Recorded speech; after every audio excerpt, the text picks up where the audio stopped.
good morning, or depending when you're watching this, good afternoon, good evening, or good night. My name's Ross, and as always told, out of Voice of Radio. So today, it's time to take a look at the first ever Cramorant card that we're having a look at. And would you believe it? It's Cramorant V, and ladies and gentlemen, it looks like a very, very nice card indeed. Now, our translation here comes from me on Google Translate, and I've checked with the lovely Joe over at Cerebi.net, and the lovely Antoine Boulet sent out a translation for this card. So, I'm starting to feel pretty good about this, if I'm honest with you, ladies and gentlemen. And we like Cramorant V. Cramorant V is good.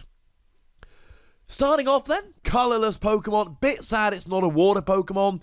If it was a water Pokemon, it would have the same lightning weakness. Bearing in mind, if we have a look at something like Lapras V, which is one of the new water types, we see a lightning weakness. So that's kind of upsetting. So we don't actually get a different weakness, except with water you'd be hitting weakness against stuff like Reshiram and Charizard, for instance, which would be pretty gosh darn good, with Welded X running around making Fired X way better. So we're really not a fan of it being a colourless Pokemon. We want it to be water, given that it is water and flying. 200 HP is pretty much in the middle for these Pokemon V. It's not the highest, not the low end, it's right in the middle. Retreat cost of 1 is quite nice because it means free retreat with U-turn board, so woo, etc. And the resistance to fighting is actually really good because it's nice to have a resistance. Remember that resistance is minus 30 now rather than the minus 20 it used to be. That's a pretty good thing. And fighting types are going to be good to taking down all of those lightning types, so, you know, go resistance, whoop whoop, etc. And of course, being a colourless Pokemon means you're hitting nothing for weakness, and you don't get any extra tricks. There's no double colourless energy nowadays, we have triple acceleration energy, but that is only for evolution Pokemon, not basic, so yeah. The only good news is you can use any energy acceleration you like, and that's quite nice, and that'll come round in a moment. So Cramorant V then, what does it actually do? Well, the first attack for 1 colourless energy lets you search your deck for any 2 cards and put them into your hand. Oh, that's actually really good. Now, it's on a 2-prize Pokemon and all of that. I get it, we'll get to that in a moment. But yeah, I like this. I mean, searching 2 cards has always been really powerful. We saw this with twins, we saw this with teammates.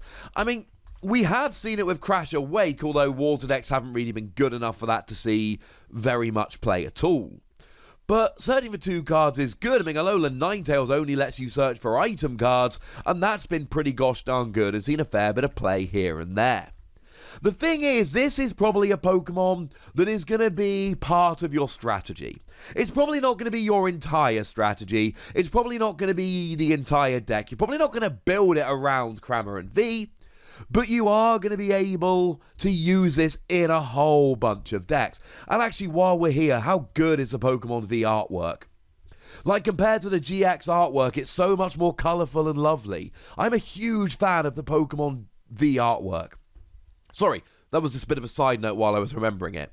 So Cramorant then, searching any 2 cards is great.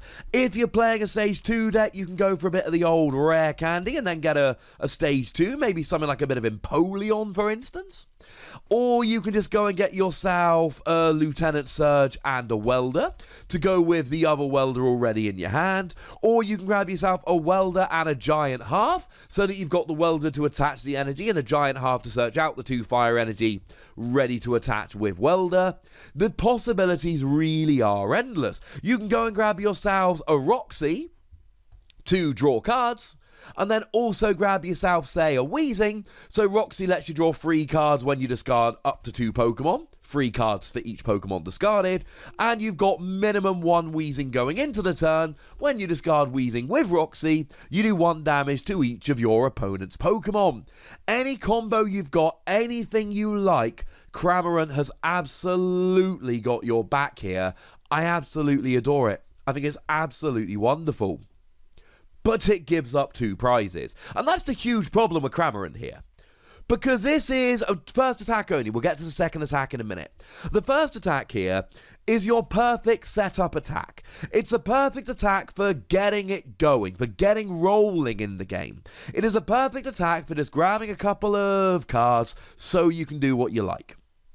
We want this to give up one prize. What we really want to do is leave this in the active, search for 2 cards, search for 2 cards, search for 2 cards, search for 2 cards, until your opponent knocks it out, but then you're behind on prizes, so you activate a whole bunch of cards like Counter Gain, like Lieutenant Surge's Strategy, etc. That's not the case here. You give up 2 prizes. Island Challenge Amulet is wonderful for GXs, but the problem is you're not a GX. Works for EXs as well, incidentally. You're a Pokemon V. There are good things about being a Pokemon V, as in not a GX, but unfortunately losing the use of Island Challenge Amulet is not one of them. Turning yourself into a 100 HP Pokemon with this attack would be great. So it's good for getting set up, it's great if you got nothing in the early game, but it's a little bit of a liability leaving it in the active. Well, what does a second attack do? For 3 colourless energy, discard all energy attached to this Pokemon. This attack does 160 to one of your opponent's Pokemon. Yeah, that'll do. That will absolutely do. Because you see, ladies and gentlemen, we have some Pokemon with 160 HP, and they see an awful lot of play. We've got Dedenne, and we've got Jirachi, both of which give up 2 prizes, both of which have 160 HP, and both of which will be KO'd in one go from this. Dedenne is the amazing one whereby you put it on your bench, discard your hand, and draw 6 cards. It is a draw engine in an awful lot of decks. It sees a huge amount of play. Jirachi is the one that takes away your psychic weakness of your Pokemon, and it is interesting to note that as of Sword and Shield, and we can see this with things like Indeedee, you don't actually have a psychic weakness on psychic Pokemon anymore, so Jirachi comes in helping your older psychic Pokemon like Mewtwo and Mew, and your fighting Pokemon like Marshadow and Machamp, but it doesn't actually remove the weakness of your newer psychic Pokemon. Just a fun little side note there. But if your opponent ever benches Dedenne or ever benches Jirachi, that's an easy 2 prizes for you.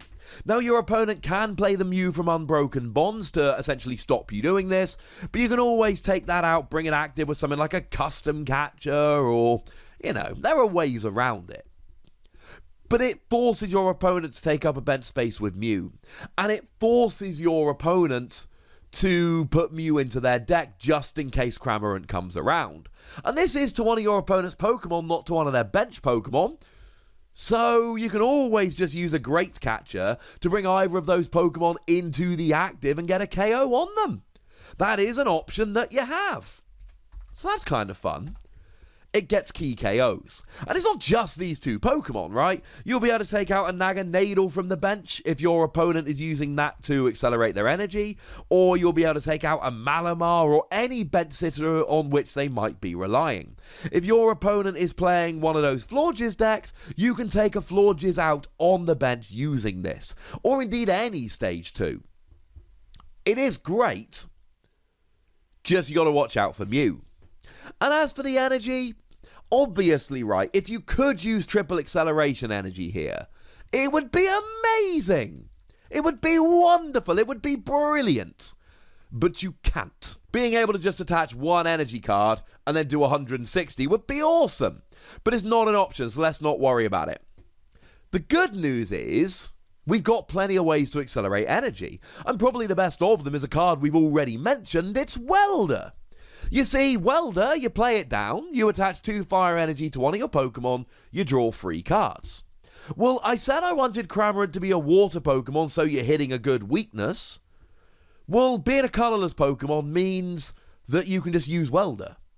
And now, Welder puts 2 of the energy on, and then you attach an energy for your turn, and oh look, that's the free energy you need.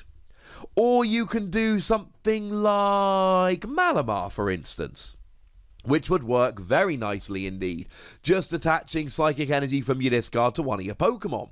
And you can have a Cramorant on the bench and 1 in the active. Make sure you put a U-turn board on them. Even if it gets discarded, it bounces back to your hand.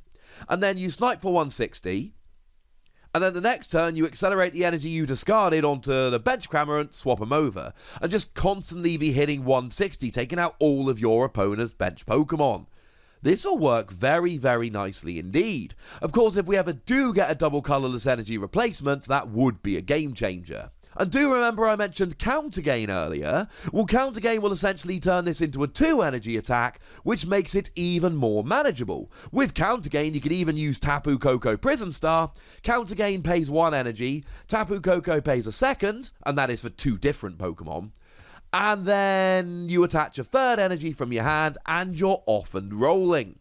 You do have to discard the energy though, and it gets a bit awkward. I don't think that's the best option here. But certainly Welder, Malamar, anything along those lines would work nicely. You can build a deck around Cramorant, just please do remember that 160 isn't always enough.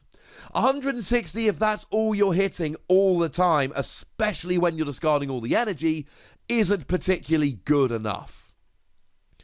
But if you just want to have the occasional attack to your opponent's bench, if you just want to occasionally take out one of their Jirachi, one of their Dedenne, etc., this is phenomenal, and given that it is colourless energy, this can be teched into any deck you like. I mean, how about Arceus and Dialga and Palkia? They accelerate free energy when they attack. Put them onto a Cramorant. How about Blastoise and Piplup? They accelerate free energy when they attack. How about you put them on a Cramorant? This, as far as I'm concerned, is a 4 Wossie card, and I'm feeling like that might be a little bit not generous. I feel like I might be being just a little bit harsh here. I think there is a lot to like about this Pokemon, and if your opponent doesn't play Mew, you can put them in a weird situation where either they play the Dedenne, I'm taking 2 prizes off them, or they don't play the Dedenne, and then their deck is much slower than it should be because they're not playing Dedenne. Yeah, this bird might look a bit silly, but oh my goodness, it's pulling its weight. But I'd like to know what you think about it. So let me know in the comment section. Go nuts, be nice. And then make sure you like this video, subscribe to this channel, follow me on Twitter at TheWassie, and Twitch for some live action at twitch.tv/PTCGRadio. If you want to support the channel, get some bonus podcasts and all that good stuff, head on over to patreon.com/PTCGRadio, where you can do exactly that. And please do make sure you're checking out youtube.com/WassiePlays, where we talk about a whole bunch of games and none of them have Pokemon in. But we still have a lot of fun. But by far the most important thing is always, look after yourselves till next time, would ya? Thank you very much for watching. My name's Ross, and you've been watching PTCG Radio.